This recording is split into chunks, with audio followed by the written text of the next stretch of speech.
This is KGW News at Sunrise. A tentative new contract could soon get striking teachers back in the classroom in Camas. Coming up this morning, the compromises that led to this possible breakthrough. Plus, I think it was tears of relief, tears of all kinds of tears of 25 years lost.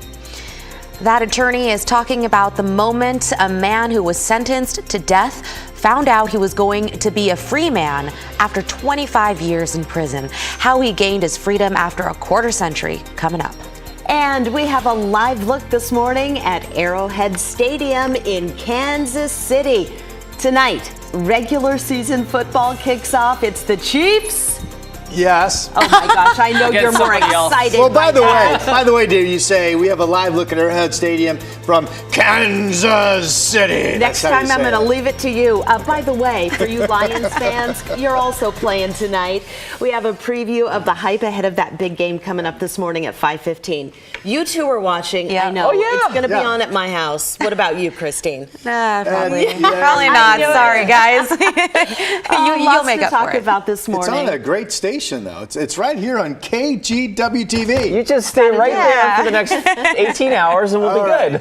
Clouds out there this morning. You can see them from the top of the Wells Fargo building, and the clouds doing what they typically do, and that is keeping our temperatures from really falling off. So you'll notice that first step out the door this morning quite a bit warmer than we've seen the last couple of stars. We're at 63. I mean, 24 hours ago, a lot of you were 48, 49, so that's a huge difference. These clouds will pass. We'll go on to be partly to mostly sunny as we get the day going, 65 at noon, and once again, dry and very comfortable, a high of 76. Here's Chris. All right, let's get you out the door. Quick look at the trip out of Clark County. Wide open, like literally wide open right now at the Interstate Bridge. We're looking good on that side of town. Looks good in Tannisbourne, and that's Highway 26. A reminder on the west side, overnight road work, of course, because of the 217 auxiliary lanes project. The northbound lanes were closed overnight last night. Tonight, it's the southbound lanes. They will be completely closed from Shoals Ferry to Hall Boulevard, 11 p.m. to 5 a.m. Guys, so far no crashes, no unexpected delays. Looking good out there. Thank you, Chris. We begin this morning with what appears to be a deal in the Camas teachers strike. The union announced late last night that they've come to a tentative agreement with the school district. This covers 450 Camas Education Association members. After 6 days on strike and months of negotiations, the union says teachers and the district came to a deal on class sizes, funding for student programs, and cost of living adjustments. Union members will still need to vote to ratify the agreement. If they reject it, teachers will go back to the picket lines. Keep in mind, classes are still canceled today. Yesterday, Camas reached a separate contract deal with the union that represents custodians, bus drivers, paraeducators, and other employees. Meanwhile, still no deal in Evergreen. That means no school there this morning either, but bargaining continues today. Meanwhile, in Portland public schools, employees say sexual harassment claims district-wide are not being addressed appropriately. Among other things, union members accuse the district of dismissing complaints for months. You may remember the custodian who quit during a school board meeting back in July, claiming she was sexually assaulted at work. Another employee claims she was fired after reporting harassment. This week, union members called for an investigation into the district's HR department. They're also demanding training in sexual harassment prevention. Its inaction not only perpetuates a cycle of fear and oppression, but also undermines the very foundation of care and trust upon which education should be built. In a statement, PPS says it hired an outside investigator to look into these claims of sexual harassment. And this morning, Portland police are asking victims of an alleged serial rapist to contact them. Take a look at your screen. For the past several months, investigators say 4 women have come forward and accused 49-year-old Konstantin Svidenko of sexual assault. All alleged attacks happened in his apartment near Northeast 122nd and Multnomah Street. A grand jury indicted Svidenko on 17 charges.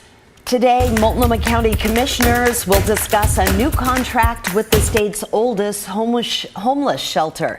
Last month, Bybee Lakes revealed that it could close by the end of this week because it doesn't have enough money. Commissioners are now considering different funding options. The shelter says it's going to need at least $1.5 million to make it till the end of the year. And Portland City Council unanimously passed a ban on public drug use with one big caveat.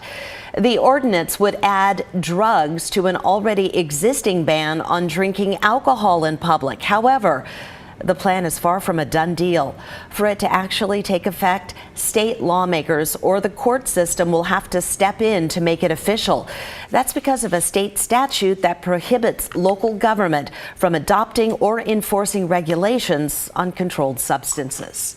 An Oregon man who was once on death row is now out of prison after fighting a murder conviction for 25 years. This is an amazing story. Alma McCarty talked to Jesse Lee Johnson's legal team about what it took to get here.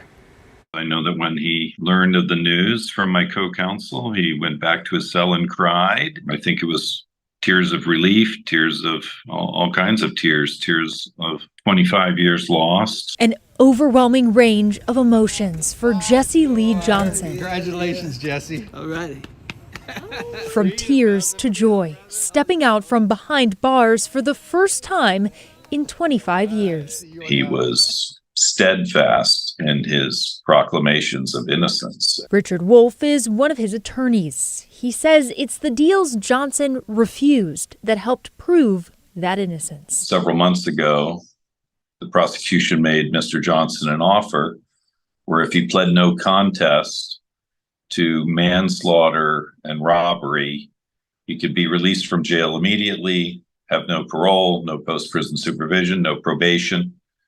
And he turned it down. In 2004, Johnson was convicted and sentenced to death for the killing of Harriet Thompson, a mother of 5, in her Salem apartment. Jesse Johnson was actually the Oregon Innocence Project's first client. We started looking at the case in 2014, just after we had launched. Legal director Stephen Wax says they continued to represent him for years. In 2021, the Oregon Court of Appeals overturned Johnson's murder conviction and ordered a new trial, finding that a key eyewitness account from the original case wasn't ever considered by police or by Johnson's defense team. Attorneys noting the racism on display. A witness who said that she was sitting on her front porch almost across the street from the crime scene and heard screams, saw a white man fleeing the residence. And when she told the police that, told, as I understand it, the lead detective that, using racial epithets, he was just not interested in hearing what she had to say. Days before hearings were set to begin in his retrial, the prosecution moved to dismiss the whole case. Their reasoning? They believe they couldn't prove Johnson's guilt beyond a reasonable doubt, since certain evidence is unavailable, and many critical trial witnesses are deceased. On Tuesday, a judge approved that motion. Who is this guy here? Now at 62 years old, Jesse Johnson walks free once again. Freedom, how's it feel, brother? Oh, yeah, oh, yeah. Alma McCarty, KGW News. To an update this morning, new test results have come back positive for coliform bacteria in Jervis's water supply. The results came in yesterday and means the water in Jervis is still unsafe to drink. But there are some questions about the source of the contamination, so officials are retesting. The town has been under a boil water notice since a thunderstorm on Saturday knocked out power to their water treatment plant. Officials say people living in the city limits should keep boiling their drinking water. I sure hope you guys have been able to get outside in the afternoons and enjoy the pleasant temperatures and the sunshine. Your forecast has been just about perfect. Yeah, really nice. Remembering back to Saturday, by the way, that was that outbreak of storms that popped over 1,000 strikes.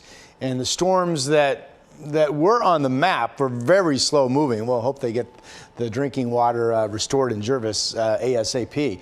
We do have another quiet, nice day out there. We have some clouds that have pushed overhead currently. There's a disturbance offshore where you see the rain, but that's going to stay offshore from us and drop down to the south. So it looks like we'll have some passing cloudiness this morning. You see it here on Futurecast, especially if you're traveling up I-5 northward to Seattle. You're going to find increasing gray skies. And even later today, north of our area, this shows a lot of clouds.